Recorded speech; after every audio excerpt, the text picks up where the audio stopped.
Hello guys, welcome to 120 box. நான் சொல்லியிருந்தேன் இல்லையா, டிவிஎஸ் ரைடருடைய யூசர் ரிவ்யூ. ஸோ இதை உங்களுக்காக. இந்த ரைடர் வாங்கி இதோட 5 months ஆச்சு. இந்த 5 மாதத்தில் எனக்கு என்னென்ன கஷ்டத்தை கொடுத்தான், இந்த 5 மாதத்தில் எனக்கு என்ன பெனிஃபிட்டாக இருந்தது, எந்தெந்த இடத்துல எனக்கு ஹெல்ப் பண்ணியிருக்கான் அப்படின்றத நான் ரிவ்யூவில் சொல்கிறேன்.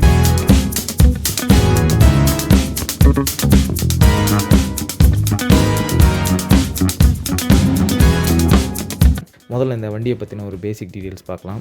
இன்னொரு முக்கியமான விஷயம், ஒரு சின்ன டிஸ்க்ளைமர். நான் வந்து ப்ரொஃபஷ்னல் ஆட்டோமொபைல் ரிவ்யூவர் கிடையாது. ஐம் ஜஸ்ட்டு என்ன யூடியூபர்னே தெரில. So I'm not bro at automobile. என்னோடய யூசர் ரிவ்யூ, என்னுடைய அனுபவங்கள் மட்டும்தான் உங்களோட ஷேர் பண்ணிக்க போகிறேன். எக்ஸ்பீரியன்ஸ். டிவிஎஸ் ரைடர் நான் வாங்கியிருக்கிறது ஐகோ வேரியண்ட்டில் வாங்கியிருக்கேன். ஐகோ வேரியண்ட்டை நான் ஏன் சூஸ் பண்ணேன் அப்படின்னு பார்க்குறதுக்கு முன்னாடி ஃபஸ்ட்டு நான் எதுக்கு டிவிஎஸ் ரைடரை சூஸ் பண்ணேன் அப்படின்றத ஒரு பார்க்கலாம். எனக்கு வந்து மெயினாக மைலேஜ் பைக் வேணும். ஆஃப்கோர்ஸ் இப்போ இருக்க நிலமையில், இப்போ இந்த வீடியோ ஷூட் பண்ணிகிட்டு இருக்க டைமில் வந்து ஈரான் வார் வேறு போயிட்டுருக்கு. இப்போ கேஸ் பற்றாக்குறைகள் நிறைய இருக்குது. இனி அடுத்தது பெட்ரோல் வேறு வரும்னு சொன்னாங்க. ஸோ இனி எல்லாம் ஃப்யூச்சரில் ஈவி தான் போல இருக்குது. ஸோ இது வார பற்றின விஷயமே ஒரு பெரிய டாபிக் தான். அதை நம்ம அப்புறம் பேசலாம். முதல்ல நம்ம சராசரி வாழ்க்கையில் இருக்க பைக் ரிவ்யூவை பார்ப்போம். இப்போ ரைடரை நான் ஏன் சூஸ் பண்ணேன்னு பார்த்தீங்கன்னா, மெயின் வந்து மைலேஜ் தான். செகண்ட் வந்து மைலேஜ் பைக் எல்லாமே நீங்கள் பார்த்துருப்பீங்க, அது ஒரு ஃபார்முலில் இருக்கும். அதாவது அந்த பைக் வச்சுருக்கவங்க எல்லாருமே வந்து பார்த்தீங்கன்னா 40+ ஆளுங்களாக இருப்பாங்க. இந்த மாதிரியான ஒரு பைக்காக தான் எல்லாமே இருந்திருக்கு. மைலேஜில் மேக்ஸிமம் 125cc எல்லாமே அப்படி தான் இருக்குது. அடுத்து பல்சரில் வந்து 125cc ஓகே தான், பட் எனக்கு அதில் பெருசாக உடன்பாடு இல்லை. காரணம் என்னென்னா, நிறைய ஃபீச்சர்ஸ் இல்லை. டிவிஎஸ் ரைடரில் ஃபீச்சர்ஸ் நிறைய இருக்குது. பைக் வாங்கலாம் அப்படின்னு சொல்லி நான் முதல்ல வச்ச டார்கெட் என்னென்னு பார்த்தீங்கன்னா, டிவிஎஸ் அப்பாச்சி தான். பெஸ்ட் பைக்கே வந்து அப்படி தான் அப்படின்ற மாதிரி இருந்தது. பட் ஆனால் அது வந்து 160cc. இப்போ பார்த்தீங்கன்னா 160ல் வந்து ஒரு ஸ்போர்ட்ஸ் வேரியண்ட் ஒன்று விட்டுருக்காங்க. அது பயங்கரமாக இருக்குது. பார்க்க லுக் எல்லாமே நல்லாயிருக்கு. பட் ஆனால் மைலேஜ் அடி வாங்கும். ஆனால் அது ரொம்ப பிரம்மாண்டமாக இருக்குது. பார்க்கவே செம லுக்காக இருக்குது. அது யார் பார்த்தாலும் அந்த பைக்கை விட மாட்டாங்க. அது ஒரு விஷயம். மைலேஜ் வைஸ் பார்த்தீங்கன்னா அது மைலேஜில் ரொம்ப அடி வாங்கியிருக்கு. அதுக்கப்புறம் தான் வந்து ரைடர் கண்ணில் பட்டான். மைலேஜ் இருக்கணும், ஸ்போர்ட்டியாகவும் இருக்கணும், அண்ட் தென் ஃபீச்சர்ஸ் அதிகமாக இருக்கணும். ஏன்னா இப்போ வந்து இன்ஸ்ட்ருமெண்டல் கிளஸ்டர் வந்து பார்த்தீங்கன்னா ஃபுல் அண்ட் ஃபுல் டிஸ்பிளேல வந்துருச்சு. இதுலேயும் வந்து பார்த்தீங்கன்னா டிவிஎஸ்ல டிஎஃப்டி டிஸ்பிளேவோட இருந்துச்சு. நான் ஏன் டிஎஃப்டி டிஸ்பிளே வந்து அந்த வேரியண்ட் வாங்க பார்த்தீங்கன்னா, இப்போ நான் சொல்கிறேன். டிஎஃப்டி வேரியண்ட்டில் வந்து ஷோரூம்லேயே வந்து நிறைய கம்ப்ளைண்ட்ஸ் வரதா சொன்னாங்க. அந்த டிஎஃப்டி டிஸ்பிளே மழை பெஞ்சா ரெயின் ட்ராப்ஸ்லாம் உள்ளே போய் இன்ஸ்ட்ருமெண்ட் கிளஸ்டரில் வந்து நிறைய ஃபால்ட் வருதா சொன்னாங்க. இதுக்காகவே நிறைய பேர் வந்து இன்ஸ்ட்ருமெண்ட் கிளஸ்டர்லாம் வந்து மாற்றிட்டு போகிறதா சொன்னாங்க. ஸோ அதை கேட்கும்போதே எனக்கு ஆரம்பத்தில் பயமாக இருந்தது. சரி வேண்டாம், நம்ம எதுக்கு ரிஸ்க் எடுக்கணும். நம்ம ஒன்றும் இன்ஸ்ட்ருமெண்ட் கிளஸ்டர் அடிக்கடி மாற்றுற அளவுக்கு நம்ம ஒரு செழிப்பான ஆட்களோ இல்லை ரிச்சான பீப்புளோ நம்ம கிடையாது. இதுதான் ஒரு ரீசன். அடுத்தது டிவிஎஸ் ரைடர் ஐகோவை பற்றின ஒரு கீ ஃபீச்சர்ஸ் நம்ம பார்த்துடலாம். ஆஃப்கோர்ஸ் உங்களுக்கே தெரியும், 125cc 3 valve single cylinder. Cooling system வந்து பார்த்தீங்கன்னா ஏர் அண்ட் ஆயில் கூல்டு கொடுத்துருக்காங்க. Performance 1.88 PS, 7500 RPM, 11.75 Nm torque. இந்த ஐகோ வேரியண்ட்டில் வந்து டார்க் அசிஸ்டாகவே அந்த ஐகோ இருக்குது. ஸோ இதில் வந்து உங்களுக்கு இன்னும் எக்ஸ்ட்ரா ஆக்சலரேஷன் கிடைக்கும். அதில் இன்னொரு பூஸ்ட்னு ஒரு ஆப்ஷன் கொடுத்துருக்காங்க. பட் நான் போன அளவுக்கு வந்து பார்த்தீங்கன்னா பவர் மோட் ஆன் பண்ணும்பொழுது தான் வந்து அதோட பர்ஃபார்மன்ஸ் வந்து இன்னும் இன்க்ரீஸ் ஆகிற மாதிரி இருக்குது. அடுத்தது ஆக்ஷன் ஆஃப் ஆக்சலரேஷன். அதாவது பார்த்தீங்கன்னா 0 to 60 km வந்து 5.8 செகண்ட்ஸில் வருதுன்னு சொல்கிறாங்க. ஆனால் நம்ம ஆளுங்க தான் தெரியுமே, இதை விட கம்மியான செகண்ட்ஸ்ல எல்லாம் 60 ரீச் பண்ணியிருக்காங்க. அது வேறு விஷயம். டிரான்ஸ்மிஷன் பார்த்தீங்கன்னா 5 ஸ்பீட் டிரான்ஸ்மிஷன். பிரேக்கிங் பார்த்தீங்கன்னா 2.40 mm ஃப்ரண்ட் டிஸ்க் இருக்குது. ரியரில் பார்த்தீங்கன்னா ட்ரம் பிரேக் தான், டிஸ்க் கிடையாது. ஏன்னா இந்த வேரியண்ட்டில் டிஸ்க் கிடையாது. Suspension telescopic front, 5 step adjustable rear mono shock கொடுத்துருக்காங்க. நம்ம அட்ஜஸ்டபுள்லாம் பண்ண போகிறதில்ல, நம்ம இருக்கிறத வச்சு தான் ஓட்ட போகிறோம். ஏன்னா ஒரு டைம் நான் சிங்கிளாகவும் ஓட்டுவேன், சேம் டைம் பில்லியன் சீட்லேயே ஆளுங்க இருப்பாங்க. அடிக்கடி அட்ஜஸ்ட் பண்ணிகிட்டு இருக்க முடியாது. அது ஸ்போர்ட்ஸில் வேணால் கரெக்டாக இருக்கலாம். நம்ம சும்மா சிட்டி பைக் ஓட்ட போகிறோம். பட் அட்ஜஸ்ட் பண்ணால் பெஸ்ட் ரிசல்ட் வரும். ஃபீச்சர் என்னென்னு பார்த்தீங்கன்னா, ப்ளூடூத்தில் ஸ்மார்ட் எக்ஸ் கனெக்ட் இருக்குது. ஸ்மார்ட் எக்ஸ் கனெக்ட்னு சொல்கிறாங்க, சில பேர் ஸ்மார்ட் எக்ஸோனெட்னு சொல்கிறாங்க. 5 inch TFT display or LCD display 2 வேரியண்ட்லேயும் இருக்குது. வாய்ஸ் அசிஸ்டன்ட் இருக்குது. டர்ன் பை டர்ன் நேவிகேஷன் இருக்குது. அதாவது எந்தெந்த இடத்துல நீங்கள் டேர்னிங் பண்ணுறீங்க அப்படின்றது ஃபீச்சர்ஸ் இருக்குது. வெயிட் பார்த்தீங்கன்னா 123 kg தான். இது ரொம்ப கம்மி. ஃபியூல் டேங்க் கெப்பாசிட்டி பார்த்தீங்கன்னா 10 லிட்டர்.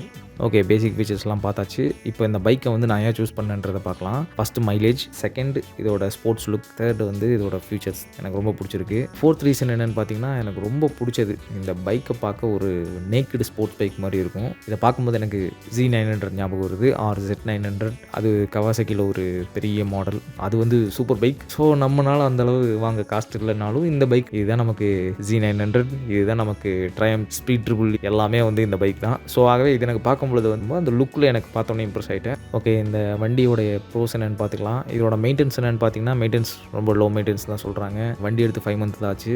ஃபஸ்ட் சர்வீஸ் மட்டும்தான் முடிச்சிருக்கேன், செகண்ட் சர்வீஸ் இன்னும் முடிக்கல.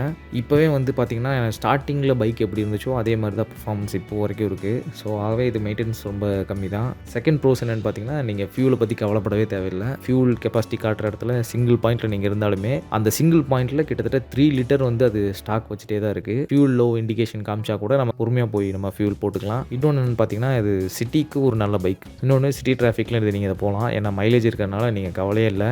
ஈவன் நீங்கள் ஃபஸ்ட் கியரில் லைட்டாக பிக்கப் பண்ணி நீங்கள் போனால் கூட இது உங்களுக்கு மைலேஜ் கொடுக்கும். ஸோ சிட்டியை பற்றி டிராஃபிக் கவலை இல்லை. இன்னொன்று நிறைய பைக்கில் வந்து சிட்டிக்குள்ளே டேர்ன் எடுக்கிறது ரொம்ப கஷ்டம். பட் ஆனால் இது அந்த மாதிரி இல்லை. ஒரு சிங்கிள் யூட்டர்னில் பண்ணிட்டு போயிடலாம். அடுத்த ப்ரோஸ் என்னென்னு பார்த்தீங்கன்னா, நேவிகேட் வந்து இது டேர்ன்ஸ் மட்டும்தான் நேவிகேட் பண்ணுது. மேபி டிஎஃப்டி டிஸ்பிளேல வந்து மேப் காட்டலாம், என்னன்னு தெரியல. டிஎஃப்டி பற்றி எனக்கு தெரியாது கைஸ். வீடியோ பார்க்குற யாராவது ஒருத்தங்க டிஎஃப்டி வேரியன்ட் வச்சுருந்தீங்கன்னா நீங்கள் சொல்லுங்கள். ஃபோனில் கனெக்ட் பண்ணீங்க அப்படின்னா நேவிகேட் அது பாட்டுக்கு பண்ணிடும், நம்ம போயிட்டே இருக்கலாம். அடுத்த ஃபீச்சர்ஸ் என்னென்னு பார்த்தீங்கன்னா, கால் ரிசீவர். ஃபோன் வந்துச்சு அப்படின்னா நீங்கள் பைக்கை ஸ்டாப் பண்ணி அதுக்கப்புறம் நீங்கள் ஃபோன் எடுத்து பார்த்து நீங்கள் ஆன்சர் பண்ணணும். இல்லை நீங்கள் நிறைய பேர் இப்போ மோஸ்ட்லி நிறைய பேர் வந்து ப்ளூடூத் யூஸ் பண்ண ஆரம்பிச்சிட்டாங்க. பட் யார் கால் பண்ணுறாங்கன்றது தெரியாது. கால் ரிசீவரில் ஜஸ்ட் ஒரு நேம் மட்டும் உங்களுக்கு அந்த இன்ஸ்ட்ருமெண்ட் கிளஸ்டரில் முன்னாடி வரும். யார் கால் பண்ணுறாங்கன்னு பார்த்து ஆன்சர் பண்ணிக்கலாம், அவ்வளோதான். கால் ஆன்சர் அண்ட் கட் அதிலே பண்ணிக்கலாம். பைக்லேயே ஒரு கீ இருக்குது, ஐ அப்படின்ற ஒரு கீ இருக்குது. ஓகே, ப்ரோஸ் அண்ட் கான்ஸில் ப்ரோஸ் பார்த்தாச்சு. அடுத்து கான்ஸ் என்னென்னு பார்க்கலாம். ஃபஸ்ட்டு கான்ஸே என்னென்னு பார்த்தீங்கன்னா, லைட் வெயிட் கைஸ். இது எந்த இடத்துலையும் வந்து என்ன சொல்கிறது, சிங்கிளாக நீங்கள் போயிட்டு இருந்தீங்கன்னா நீங்கள் ஜிக்ஸாக்காக நீங்கள் எப்படி வேணாலும் பாட்டுக்கு போயிட்டே இருக்கலாம். பட் ரொம்ப ரஷ் பண்ணி ஓட்ட வேண்டாம், அது சேஃப்டி கிடையாது. நீங்கள் சிங்கிளாக போகும்போது உங்களுக்கு பைக் வந்து என்ன சொல்கிறது, நீங்கள் சொன்ன பேச்சு எல்லாமே கேட்கும். அப்படியே பைக் உங்களோட சேர்ந்து அப்படியே ஒரு டான்ஸ் ஆடுறதை நீங்கள் ஃபீல் பண்ணலாம், நல்லாயிருக்கும். பட் இதுவே நீங்கள் வந்து பிலியன் சீட்டில் யாரையாவது உட்கார வச்சுட்டு நீங்கள் போகிறீங்க அப்படின்னா வெயிட் வந்து கொஞ்சம் உங்களுக்கு அன்பேலன்ஸாக இருக்கும். என் ஃப்ரெண்ட்லாம் பார்த்தீங்கன்னா பின்னாடி உட்கார வச்சுட்டு போகும்போது பின்னாடி அவன் பேசும்பொழுது ரைட்டில் வந்தான்னா வண்டி அப்படியே நேராக ரைட்டில் வருது, அவன் திரும்ப லெஃப்ட்டில் வந்தான்னா வண்டி அப்படியே லெஃப்ட்டில் சாயுது. ஸோ இது எனக்கு வெயிட்டில் இந்த பஞ்சாயத்தை நான் ஃபேஸ் பண்ணிட்டு தான் கைசிருக்கேன். ஸோ லைட் வெயிட்டாக இருக்கிறது இது கொஞ்சம் ஹேண்ட்லிங் மிஸ்டேக்காக இருக்குது. மேபி அவங்க அடுத்த வருஷம் மாடலில் கூட இதை சரி பண்ணலாம், சரி பண்ணால் நல்லாயிருக்கும். அடுத்த கான்சனன்ட் பார்த்தீங்கன்னா, இதுக்கு முன்னாடி சொன்ன மாதிரி தான் பைக்கும் நீங்களும் ஒரு பிணைஞ்சு ஒரு டான்ஸ் ஆடிட்டே போகலாம். இந்த அவதாரில் டிராகன் வந்து கனெக்ட் பண்ணுவாங்க பார்த்தீங்களா, அந்த மாதிரி நீங்கள் இந்த ரைடர்ன்ற டிராகனில் நீங்கள் நல்லா போகலாம். அஃப்கோர்ஸ் எல்லா பைக் அண்ட் கார் வச்சுருக்கவங்க எல்லாத்துக்குமே வந்து அந்த டிராகன் கனெக்ட் வந்து கண்டிப்பாக இருக்கும். ஸோ அது மாதிரி இதுவும் போயிடலாம். பட் நீங்கள் கொஞ்சம் ஆக்சலரேட் பண்ணி கொஞ்சம் நீங்கள் ஸ்பீடாக போகலாம் அப்படின்னு நீங்கள் பார்க்குற இடத்துல அப்போ தான் இது ஞாபகப்படுத்தும். இது இந்த பைக் வந்து ஒரு 125cc அப்படின்றது அப்போ தான் உங்களுக்கு ஞாபகப்படுத்தும். மேபி இந்த ரைடர் கான்செப்ட்லேயே வந்து 150cc அவங்க ஃப்யூச்சரில் கொடுத்தா நல்லாயிருக்கும். ஏன்னா இது பவர் பத்தலை இந்த பைக்கில், அவ்வளோதான் தவிர்த்து. பட் இது நார்மல் யூசேஜுக்கு ஓகே. எனக்கு பொறுத்த வரைக்கும் இது பவர் ஓகே தான். நான் அவ்வளோ பவராக போகிறது கிடையாது.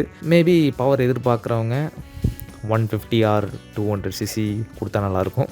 அடுத்து என்னென்னு பார்த்தீங்கன்னா, இது வந்து automatic start and stop control இருக்குது. அதாவது என்னென்னு பார்த்தீங்கன்னா, நீங்கள் ரைடிங் ஆரம்பிக்கும் பொழுதே உங்களுக்கு அந்த ஆட்டோமேட்டிக் இண்டிகேஷன் ஆன் ஆயிரும். அது என்னென்னு பார்த்தீங்கன்னா வேறு ஒன்றும் இல்லை கைஸ். நீங்கள் டிராஃபிக்கில் போய் நிற்கும் பொழுது அந்த ஆட்டோமேட்டிக் இண்டிகேஷன் வந்து பிளிங்க் ஆகும். அந்த பிளிங்க் ஆகும்பொழுது ஒரு 3 செகண்ட் பைக்கோட என்ஜின் வந்து ஸ்டாப் ஆயிரும். ஸோ இது வந்து உங்களுக்கு பெனிஃபிட் தான், ஃபியூல் சேவர் மாதிரி தான். நீங்கள் டிராஃபிக்கில் போய் நின்றுட்டு அவ்வளோ நேரம் என்ஜின் ஆன் பண்ண தேவையில்லை, திரும்ப நீங்கள் ஆன் பண்ணி போகலாம். பட் ஏன் இதை கான்ஸில் நான் கொண்டு வந்தேன் அப்படின்னு பார்த்தீங்கன்னா, நீங்கள் டிராஃபிக்கில் நீங்கள் போயிட்டுருக்கீங்க, 10 செகண்டுக்கு ஒரு டைம் நீங்கள் நகர்ந்துட்டு இருக்கிற ஒரு டிராஃபிக்கில் நீங்கள் இருந்தீங்க அப்படின்னா இந்த ஐகோ ஃபியூச்சர் வந்து உங்களுக்கு கை கொடுக்காது. நிறைய இடத்துல ஃபெயிலியர் ஆகும். நானே பைக் எடுத்து 1 மாதத்தில் வந்து பார்த்தீங்கன்னா டிராஃபிக்கில் இருப்பேன். நானே வந்து ஃப்ரெண்டோட டிராஃபிக்கில் போகும்போது கரெக்டாக கிளச் ரிலீஸ் பண்ணும்போது வண்டி ஆஃப் ஆயிருக்கும். இது வந்து ஆரம்பத்தில் வந்து பார்த்தீங்கன்னா ஏன் மேலே டவுட்டாக இருந்துச்சு. நான் தான் கிளச் கண்ட்ரோல் வந்து சரியாக ஸ்டடி பண்ணல போல இருக்குன்ற மாதிரி நான் கிளச் கண்ட்ரோலை நான் வந்து ப்ராக்டிஸ் பண்ண ஆரம்பிச்சிட்டேன். ஸோ போக போக தான் தெரிஞ்சது இது வந்து கிளச் கண்ட்ரோல்னால இல்லை, இது வந்து இது ஆட்டோமேட்டிக் என்ஜின் ஆஃப் இந்த ஃபீச்சர்னால தான். இது என்ன பண்ணுதுன்னு பார்த்தீங்கன்னா, நீங்கள் ஆக்சிலேட் பண்ணீங்க அப்படின்னா தான் இது வந்து வேக்கப் ஆகுது. நீங்கள் வந்து த்ராட்டில் பண்ணாமே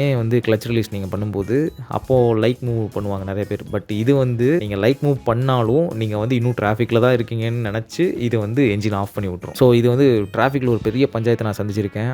நிறைய டைமில் வந்து ஃப்ரெண்டெல்லாம் வந்து பின்னாடி இருந்து கலாச்சிருக்கேன். என்னடா புது வண்டி எடுத்துருக்கிறேன், வண்டி இப்படி ஆஃப் ஆகுது, அவன்லாம் ஓட்ட ஆரம்பிச்சிட்டாங்க கைஸ். அது ஒன்று. ஸோ இந்த ஃபீச்சர்ஸுக்கு வந்து நான் டிப்ஸும் நான் தனியாக சொல்கிறேன். அடுத்த கான்சனன்ட் பார்த்தீங்கன்னா, இது அட்ஜஸ்டபிள் லிவர் கிடையாது. அஃப்கோர்ஸ் டிவிஎஸ் அப்பாச்சிக்கெலாம் வந்து பார்த்தீங்கன்னா அட்ஜஸ்டபிள் லிவர் கொடுக்க ஆரம்பிச்சிட்டாங்க. அட்ஜஸ்டபிள் லிவர் இல்லைனாலும் நிறைய இடத்துல வந்து அப்பாச்சியில் வந்து மாட்டிக்கலாம். ஸோ இதில் வந்து ரைடரில் வந்து எனக்கு கிளச் வந்து ரொம்ப டைட்டாக இருந்தது. இப்போ கூட பார்த்தீங்கன்னா கிளச் ரொம்ப டைட்டாக தான் இருக்குது. ஷோரூமில் போய் கேட்டு நான் வந்து இந்த கிளச்சை லூஸ் பண்ணணும்னு கேட்டால் அவங்க கிளச்சை லூஸ் பண்ணலாம், பட் ஆனால் நீங்கள் லூஸ் பண்ணிங்கன்னா ரொம்ப லூஸ் ஆயிரும். கிளச் வந்து ஒரு ஹாஃப் வே விட ரொம்ப கம்மியாயிடும். வந்து இதில் இப்படி தான் இருக்கும், நீங்கள் போக நீங்கள் யூஸ் பண்ணும்போது இது வந்து சரியாயிடும் அப்படின்னாங்க. ஸோ எதுக்கு வம்புன்னு சொல்லிட்டு நானும் விட்டுட்டேன். இன்னொன்று அட்ஜஸ்டபிள் லிவர் வந்து மாட்டலாமா அப்படின்னு கேட்டதுக்கு வந்து ஷோரூமில் வந்து அவங்க நோ சாய்ஸ்ன்ட்டாங்க. பட் மெக்கானிக் ஷெட்டில் நான் போய் கேட்கும்போது போகும்பொழுது அட்ஜஸ்டபிள் லிவர் மாட்டலாம்னு சொல்கிறாங்க. பட் இப்போ நான் வந்து அட்ஜஸ்டபிள் லிவர் மாட்டுற ஐடியாவில் இல்லை கைஸ். மேபி ஃபியூச்சரில் வேணால் பார்க்கலாம். ஏன்னா திடீர்னு அட்ஜஸ்டபிள் லிவர் நான் மாட்டிட்டு போகும்போது அங்கே சர்வீஸ் பண்ண மாட்டேன்ட்டாங்கன்னா முடிஞ்சு போச்சு. அடுத்த கான்ஸ் என்னென்னு பார்த்தீங்கன்னா, இது வந்து not comfortable for long right. இது ஒன்லி நீங்கள் வீட்டிலேருந்து ஒர்க்குக்கு நீங்கள் போகிறீங்க அப்படின்னா காலையில் எடுத்துகிட்டு போயிட்டு திரும்ப நைட் அதே டிராஃபிக்லாம் மீட் பண்ணி நீங்கள் திரும்ப வீட்டில் கொண்டு வந்து நிறுத்திடலாம். அதில் எந்த பிரச்சனையும் இல்லை. பட் நீங்கள் இதை எடுத்துகிட்டு லாங் டிரைவ் போகும்போது ரொம்ப க்ரூஸ் பண்ணி போகும்பொழுது பார்த்தீங்கன்னா உங்களுக்கு வைப்ரேஷன்லேயே 2 கையும் மரத்து போகிறதுக்கான வாய்ப்பு இருக்குது. உங்களுக்கு லெஃப்ட் ஹேண்ட் மரத்து போதோ இல்லையோ ரைட் ஹேண்டு பயங்கரமாக மரத்து போயிடும். ரத்த ஓட்டமே இல்லாமலாம் எனக்கு ஆயிருக்கு. ஸோ இந்த பைக்கை நீங்கள் லாங் ரைடு எடுத்துகிட்டு போனீங்கன்னா தயவு செஞ்சு க்ளவுஸ் மாட்டிட்டு போங்க. அது கொஞ்சம் வைப்ரேஷனை ரிடக்ஷன் பண்ணும். ஸோ அதனால் உங்களுக்கு கை மரத்து போக வாய்ப்பு இல்லை. அந்த இடத்துல குறைவு 70-80லாம் தாண்டும் பொழுது பார்த்தீங்கன்னா வைப்ரேஷன் ஸ்டார்ட் ஆக ஆரம்பிச்சிருது. ஸோ அதனால் இடையில ஸ்டாப் போட்டு போக வேண்டியதாக இருக்குது.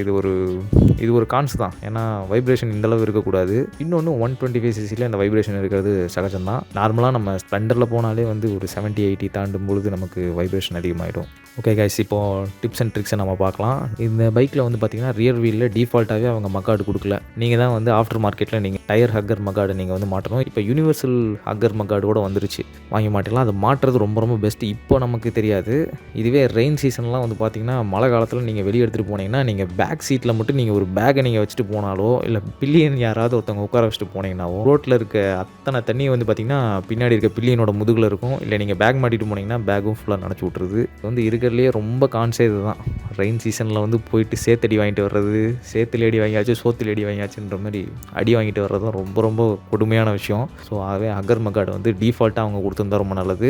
அடுத்த டிப்ஸ் என்னென்னு பார்த்தீங்கன்னா, ஆட்டோ இன்ஜின் ஆஃப். இந்த பைக்கில் வந்து ஒரு 2 மோட்ஸ் இருக்குது. நீங்கள் வந்து இந்த கில் ஸ்விட்ச் இந்த பைக்கில் வந்து கிடையாது. கில் ஸ்விட்சுக்கு பதிலாக அவங்க வந்து மோட் ஸ்விட்ச். இந்த மோட் ஸ்விட்ச் எதுக்குன்னா eco to power mode, power to eco mode உங்களுக்கு ஸ்விட்ச் பண்ணிக்கிறதுக்காக இந்த பட்டன் கொடுத்துருக்காங்க. இதில் நீங்கள் என்ன பண்ணுறீங்க அப்படின்னா, நீங்கள் டிராஃபிக்கில் நீங்கள் போகும்போது அது ஆட்டோமேட்டிக்காக ஆஃப் பண்ணுற அந்த இண்டிகேஷன் ஆன் ஆயிடுச்சுன்னா ஒன்றும் பிரச்சனை இல்லை. லைட்டாக நீங்கள் த்ராட்டில் கொடுத்து நீங்கள் பவர் மோடுக்கு ஸ்விட்ச் பண்ணிவிட்டு உடனடியாக நீங்கள் ஈகோ மோடுக்கு மாற்றிடுங்க. நீங்கள் ஈகோ மோடுக்கு மாற்றிட்டீங்கன்னா அந்த ஆட்டோமேட்டிக் இன்ஜின் ஆஃப் ஃபீச்சர் வந்து ஆஃப் ஆகிடும். ஸோ நீங்கள் அப்போ டிராஃபிக்கில் நீங்கள் புந்து போயிடலாம். மறுபடியும் அது வந்து லேட்டராக ஆன் ஆகிறதுக்கு ரொம்ப டைம் எடுக்கும். அதுக்குள்ளே டிராஃபிக்கில் கிளியர் பண்ணி போயிடலாம். ஏன்னா நம்ம டிராஃபிக்கில் மூவ் ஆகலைன்னு வச்சிங்களேன், நம்ம ஒன்றும் முன்னாடி ஒரு கார் இருக்குது, அந்த கார் ஒரு 4-5 அடி நகரும் போதே பின்னாடி இருக்கவன் ஹார்ன் அடிச்சே நம்மளை சாவச்சிருவானு. நமக்கு அந்த டைமில் ரஷ் மூமெண்ட் வேறு கிரியேட் பண்ணி விட்டுருது. ஆஹா சீக்கிரம் நகரணும், இல்லாட்டி நம்ம இந்த உலகத்திலே ஒரு மிகப்பெரிய துரோகம் பண்ணுற போல இருக்குது அப்படின்ற மாதிரி நமக்கு நினைக்க தோணும். அவ்வளோ பெரிய குற்றம் வச்சு உருவாக்கிடுவானுங்க.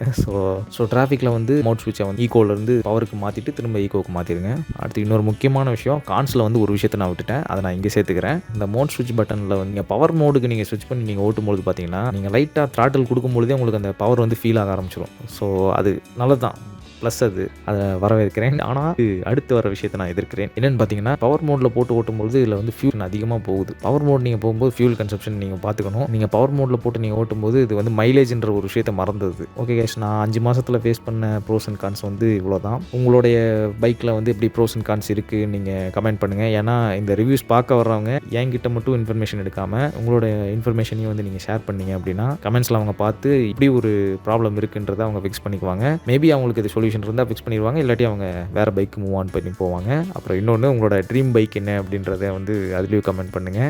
அப்புறம் இன்னொரு விஷயம் கைஸ், ஏதாவது என்னென்னா டிஎஃப்டி வேரியண்ட் வந்து நான் மிஸ் பண்ணுறேன் ரொம்ப. ஸோ டிஎஃப்டி வேரியண்ட் தான் எடுக்கலான்னு போனது, ஆனால் வந்து அதில் அவ்வளோ கம்ப்ளைண்ட்ஸ் வருதுன்னு சொன்னதுனால நான் ஐகோ வேரியண்ட்டுக்கு போக வேண்டியதாகிடுச்சு. ஸோ டிஎஃப்டி வேரியண்ட் வச்சுருக்க நண்பர்கள் யாராவது இருந்தீங்கன்னா, டிஎஃப்டி வேரியண்ட் பரவாயில்லையா, டிஎஃப்டி அந்த இன்ஸ்ட்ருமெண்ட் கிளஸ்டரில் வந்து உண்மையாலுமே தண்ணி போகுதா என்னன்னு தெரியல. நான் ஷோரூம் போகும்போது சரி பசங்க பைக் வாங்க வந்துட்டானுங்க, பார்த்தா பசங்க வந்து பைக் எடுக்காமல் போக மாட்டானுங்க போல இருக்கு, நம்மகிட்ட இருக்கிற வேரியண்ட்டை தள்ளி விட்டுறலான்னு சொல்லி அந்த ஷோரூமில் அப்படி பண்ணாங்களா என்னன்னு தெரியல. I don't know. Okay, all bros and sis, TVS Raider யாராவது வாங்குற மாதிரி இருந்தாங்கன்னா அவங்களுக்கு இந்த வீடியோ ஷேர் பண்ணுங்கள். இன்னொன்று, டிவிஎஸ் ரைடர் ஆல்ரெடி வாங்கியிருந்தவங்க யாராவது இருந்தாலும் அவங்களுக்கு இந்த வீடியோ ஷேர் பண்ணுங்கள். ஏன்னா ப்ரோஸ் அண்ட் கான்ஸ் வந்து இன்னும் நிறைய தெரிஞ்சுக்கலாம். அடுத்து நம்ம சேனல் போய் செக் பண்ணி பாருங்கள். நம்ம சேனல் உங்களுக்கு பிடிச்சிருந்துச்சுன்னா சப்ஸ்கிரைப் பண்ணுங்கள், நோட்டிஃபிகேஷன் ஆன் பண்ணுங்கள். Okay, all bros and sis, have a good day. நான் உங்களை அடுத்த வீடியோ சந்திக்கிறேன். பாய்.